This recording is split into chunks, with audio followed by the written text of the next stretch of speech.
play. 40, start. Magandang umaga, grade 6 Bravo. Magandang umaga po, mga guro. Kami nga po pala ang inyong guro sa Sekretarya sa Aralin Panlipunan. Ako nga po pala si Guro Presado. Ako pala si Guro Kim Harold.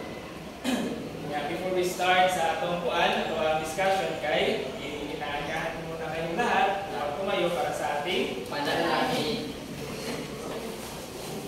So, Shane, please lead the prayer. Tayo ay manalangin sa ating Diyos.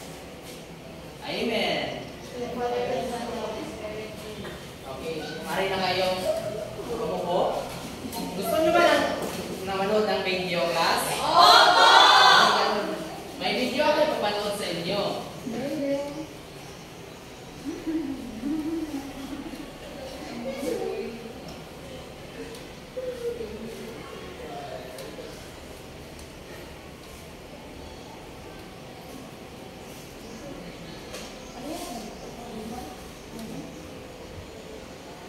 Gusto kong panoorin nyo ito at mamaya may mga katanungan ako sa inyo.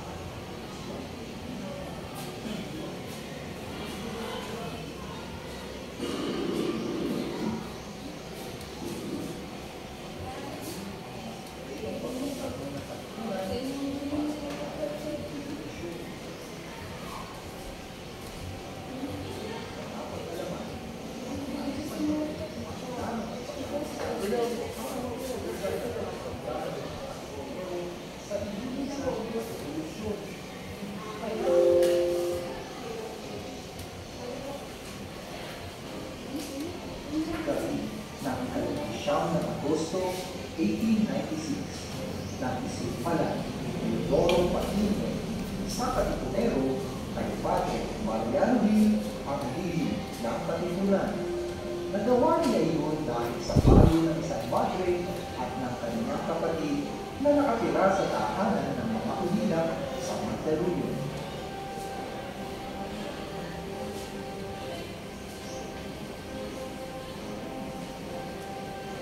Itinuro ni Patino sa mga Kastila ang imprenta ng mga Katipunero. Natuklasan dito ang ilang proyekto at ornamento ng Katipunan. Hinuli at itinulong sa Fort Santiago ang mga pinaghihinalaang Pilipino na kasapit sa Katipunan. Kaya ang pagkakatuklas sa Katipunan ay nagtulak kay Andres Bonifacio na tumawag ng tulong sa Balintawak, Caloocan, kasama si Jacinto, ang kapatid niyang si Procopio Bonifacio at iba pang mga Katipunero. Napagkasunduan nilang simulan ang pakikipaglaban sa mga Espanyol. Ilinabas ni Bonifacio ang kanyang sedula at sinabi, "Ilabas ninyo ang inyong mga sedula at pagpunit-punitin upang ipakilala na katalaga tayong maghimagsik." Sumunod ang lahat at pinagpunit-punit nila ang kanilang sedula. Pagkatapos nito ay sabay-sabay silang umiyaw na mabuhay ang Pilipinas. Mabuhay ang Katipunan. Ito ay napakahalagang pangyayari sa ating kasaysayan na tinawag na sigaw sa Pugad-Lawi. Ito ay nangyari noong ika-23 ng Agosto 1896. Ang sigaw sa Pugad-Lawi ang hudyat ng Revolusyong Pilipino laban sa mga Espanyol.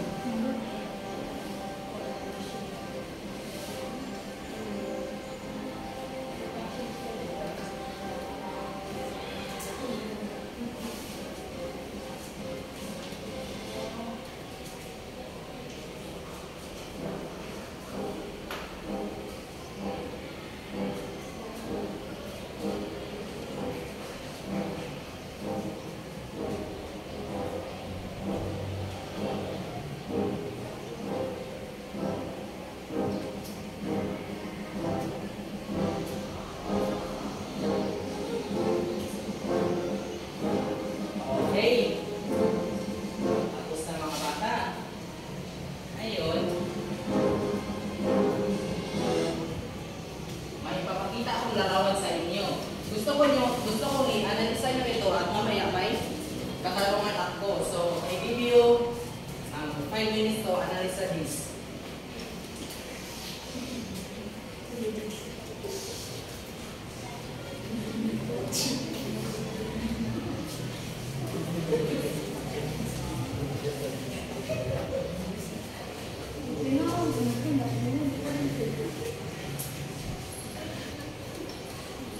Ano ang masasabi niyo sa larawan?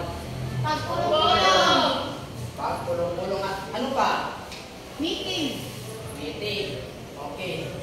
Ngayon, Ay, pagbutar.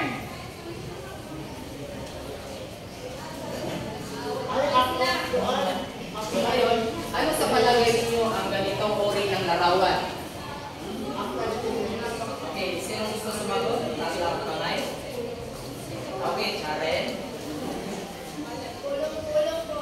Okay, tingnan natin mamaya kung saan tama ka sa challenge. So, pangalawa, ano kaya ang epekto ng hindi pagkasundo sa isang layunin? Sino gusto sumagot? Okay, Darwin. Tumaas niya ng kamay. Okay, very good. Ngayon, may aktibidad na naman tayo. Gusto nyo ba ng aktibidad, class? Okay, ngayon, ang tinatawag natin aktibidad ay timeline tanggol. So, alam niyo ba kung ano ito? Okay. Basahin. Ayusin ang mga pangyayari sa inaksikan gamit ang strips na papel. Okay, may strips na papel ako dito at gusto kong ayusin niyo ito sa pagkasunod-sunod ng mga pangyayari. Okay. Ngayon, sinong gustong sumagot? I need 8 volunteers. Okay, Shane, number 1. Gusto kong ayusin niyo ito sa pagkasunod-sunod na pangyayari.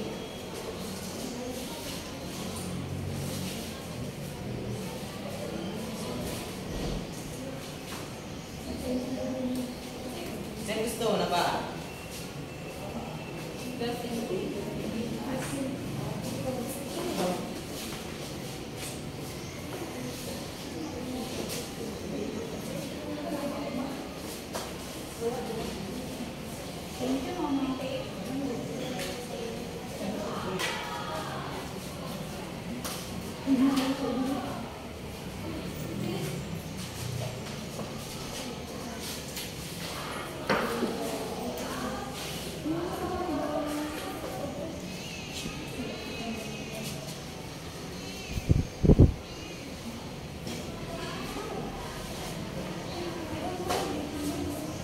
Okay, tapos na ba mga bata? Okay.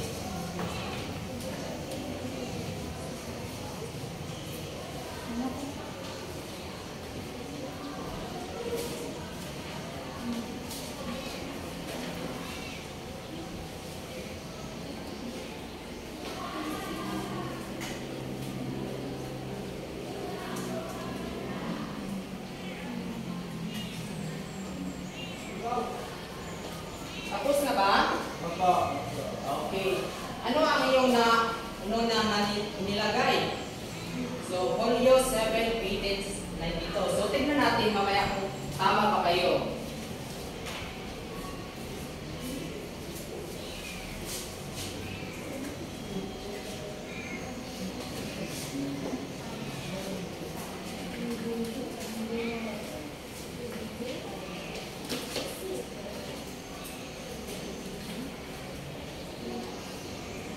Okay, ngayon mga bata, makibasa?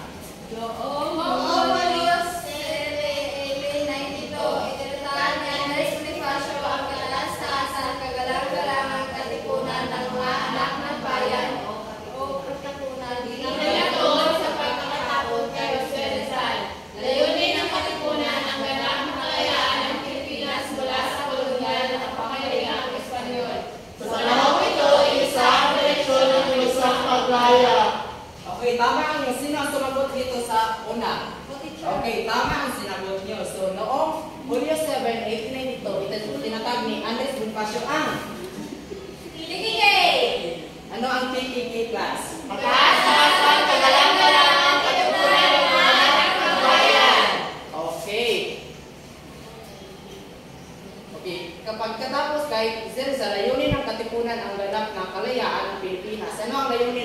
Katipunan? Kalayaan ng Pilipinas! Okay, mula sa kolonyal na pangyayari ng Espanyol sa panahon ito, isa ang direksyon ng kilusan ng Paglaya.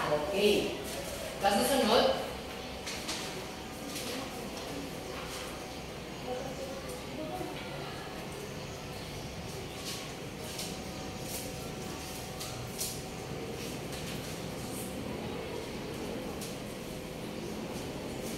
so pangalawa, pakibasa. Pagsapit ng Agosto 1896, nagiging ang masikang Pilipino sa pamagitan ng sigaw sa Pugat Lawig. Dito nagsimulang lumaganap ang revolusyon sa iba't ibang bahagi ng Luzon. Kabilang na ang Cavite kung saan lumitaw ang dalawang pangunahing faksyon, ang Magdiwang, karamihan taga-Armenes, Gomez, at ang Magdalo mula sa Kawit. October 1896, lumitaw Ang hindi pagkakaunawaan ng dalawang grupo. Ang Magdiwang ay pabor kay Bonifacio bilang leader revolusyonaryo, habang ang Magdalo ay mas sumusuporta kay Emilio Aguinaldo na naging tanyag sa mga tagumpay laban sa Espanyol. Okay, Agosto 1896. So, sino ang sumagot sa pangalawa? Opo. Okay, tama ang iyong sagot. So, ano ang naganap sa Agosto 1896 class? Sumiklab ang magsikang Pilipino. Okay, tama. Sumiklab ang magsikang Pilipino. At ang Mendez at Muñoz at Mandalo mula sa Awit. So, Oktubre 1896. Sino ang sumagot sa pangatlo? Okay, tama ang sagot. So, pagka Oktubre 1896, si Bonifacio, ang Magdiwang ay pabor kay Bonifacio. So, dito na sila ang nagsimula ang hindi pagka-uunawaan kasi ang Magdiwang ay pabor sa kay Bonifacio at ang Magdalo ay pabor kay Emilio Aguinaldo. Okay, very good.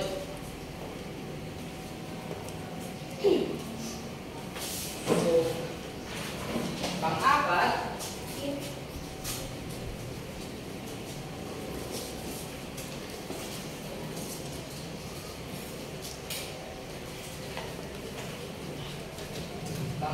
upang ayusin ang alitan, dumating si Bonifacio sa Cavite, no?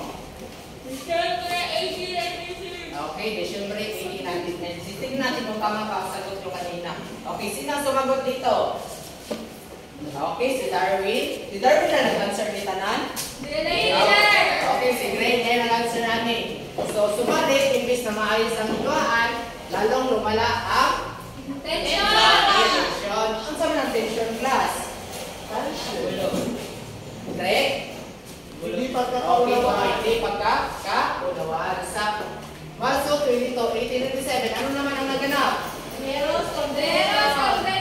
Okay, ito ang tinatawag na Tejeros Convention. Okay. Kung saan nahalal si nahalal? Okay, bilang Pangulo ng Revolusyonaryo Pamahalaan. si Bonifacio ay Director of the Interior.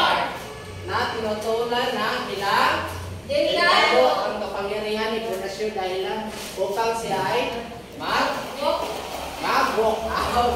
Okay. Bakit tinutulan ng mga delikado ang pagkahalal ni Bonifacio class? Hindi sila tuwala sa kakayahan ni Bonifacio. Okay, tama. Wala silang tiwala kay Bonifacio. Okay, very good. Ngayon,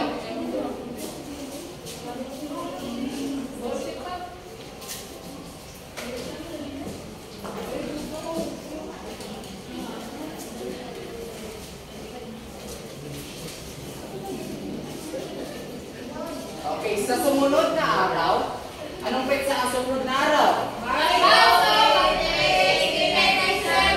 So, ano ang dineklara ni Bonifacio? Ano ulit?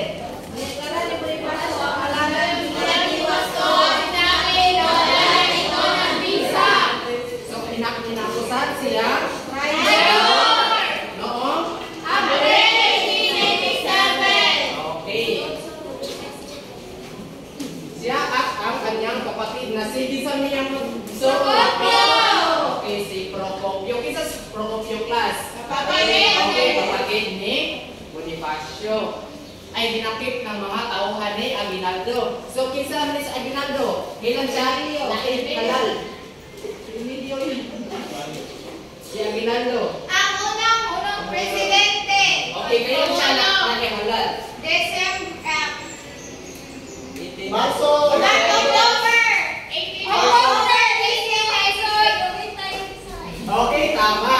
Kalawang na sa bisa ng kautusan mula sa pamahalaang Aguinaldo, pinatawan sila ng kamatayan at pinatay noong. Mayo! Okay, kailan sila pinatawan ng kamatayan? Mayo! Okay, very good. So ngayon, naintindihan niyo ba ang tinalakay natin ngayon? Opo! So,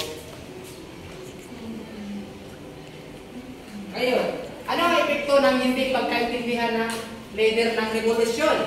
Sino ang gusto sumagot? Okay, Amari.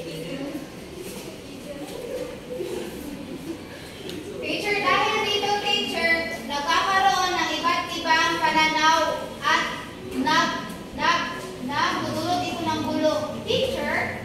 Okay, very good. Mupo ka na. So, paano ito nakapekto sa paggamit ng kalayaan? So, itaas ang kamay. Okay, Greg. Nagtaas ng kamay si Greg. Sige, tumayo ka, Greg. Paano ito nakapekto sa paggamit ng kalayaan? Pagkamit.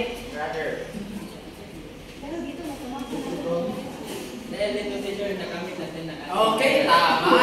At dahil dyan, nahibot ka. So, ang galing ni Greg. So, class, bigyan ng 2 bagsak si Greg. At si Amari, bigyan ng 3 bagsak. Okay, very good. So, ngayon, ibigay na ko na kayo kay Teacher Forzado. So, natay buhat ng activity class. Gamit sa inyong kuan, sa inyong papel, magpanmog ka ng diagram. Sa ito ni? Diagram. So, inyong platon, pagbasa. Isulat at pagkaiba at pagkakatulad ng mga layunin ni Aguinaldo at Bonifacio. Naiintindihan ba ang tanong? Class? Opo. Panuto. So, bibigyan ko lamang kayo ng 5 minuto para sa aktibidad. Ngayon ang papel. Okay, Extend na to class. 10 minuto.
May natapos na ba? Opo.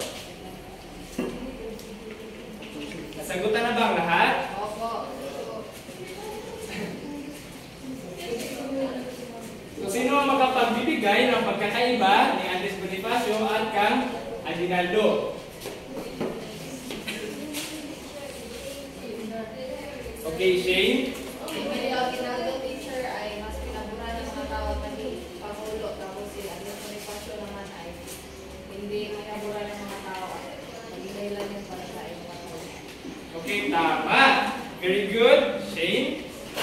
So, sino ang makapagbibigay ng pagkakatulad ni Alice Bonifacio at Kang Aguinaldo? Okay, Darwin? Pareho silang nakikipaglaban sa bansa. Okay, very good. So, pareho silang matapang dahil nakikipaglaban sila para sa kalayaan ng ating bansa. So, may mga tanong pa ba, class?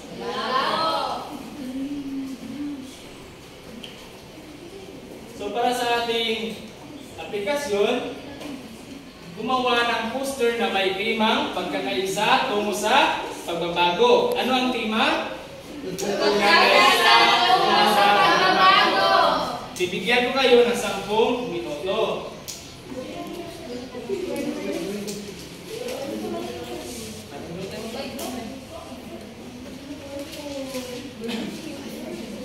Hahatiin ko kayo ng 2 pangkat.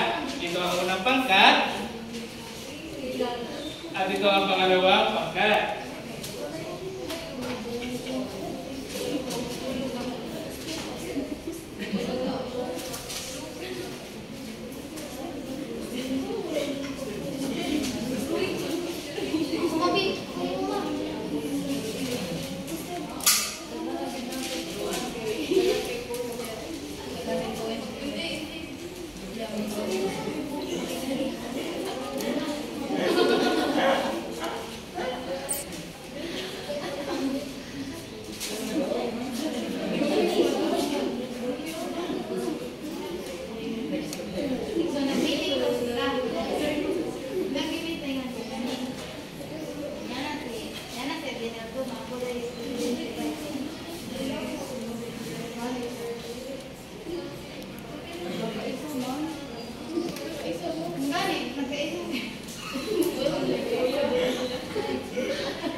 Sa kada pangkat, may isang representative para ibahagi ang kanilang nagawang poster.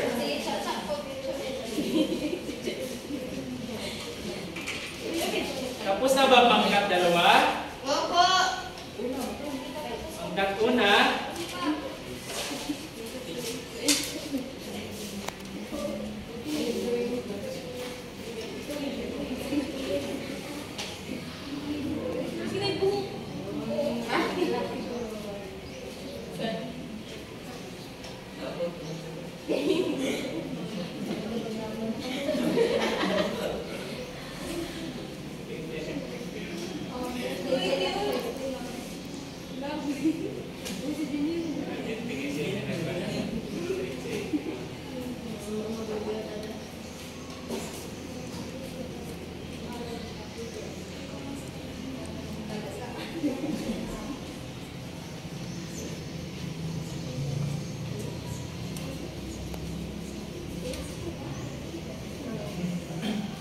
Tapos na ba ang lahat? So, sino yung una nakatapos? Ang pangkat 2. Maaari bang tumayo ang isang representative sa inyo? Great teacher. Great teacher. Okay, Amari, maaaring tumayo para ibahagi ang inyong nagawang poster. Siguro win.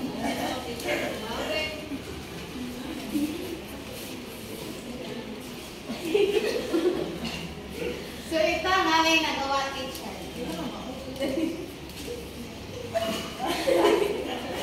Uy, dahil dito, ang sinigaw ng kalayaan, Peter, ay pagbabago. Ano pa? Nakikita, may pagpulong-pulong. May pulong-pulongan. Pagpulong-pulong. Okay, tama. Ang kanilang topic teacher kay paano pabagsakin ang mga Espanyol. Okay, very good. Bigyan ng tatlong Ginawa bagsak. nila. Okay, very good. Bigyan ng tatlong bagsak ang pangkat dalawa. 1, 2, 3.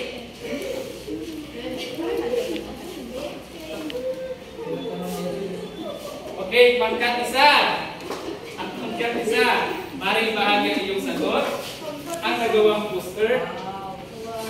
Ito po si Andres at si Emilio. Kay Heart, kaya kasusunas ng dalawa na. Ito yung katawag. Ang katong di ko ani Bonifacio na KKK niya ang sinigaw nila na kalayaan. Okay, very good. May gusto ka pa bang ibahagi? Okay. Naiintindihan na ba ang ating tinatalakay ngayong araw? Opo! So, ibibigay ko muna kayo kang Teacher Gurong Harold. Okay, okay pa ba ang lahat? Bakit nakawa kayo? Okay ba ba, teacher? Okay, manahimik class. Okay. Okay, para sa inyong gawain. Okay, reflection. Ano ang matutunan mo sa pagkawatak-watak ng mga letter ng revolusyon? Okay, anyone? Sino ang gustong sumagot? Teacher! Okay, Amari. Parang masaya ang lahat. Maganda ang gising ni Amari ngayon. Teacher, dahil doon, teacher, hindi direkta na nakakamit ang kalayaan, teacher. Iba't iba ang kanilang paraan, teacher. Hindi sila nagkakaisa, teacher. Okay, ano ang gamit na para sa kalayaan ni Aguinaldo? One, teacher. Okay, tama. Maaari ka na upo. At nagpapalibon ka. So, paano sa buhay ang pagkakaisa sa inyong paaralan o takanan? Okay, Shane? Kita ng pagkakaintindihan ng mga teacher. Pagkatulo. Okay, very good. Tama. At dahil dyan, may libon ka at bigay si Teacher Forzado. So ngayon, may assignment tayo. So, pakibasa. Magsalisik na isang makabansa sa mahal sa kasalukuyan at labing maaral sila nagtutulungan para sa isang layunin. So, isulat nyo ito sa inyong Kwaderno! kwaderno. Okay, very good. So, para sa ating pagtatapos, may ipababasa ako sa inyo. Wala.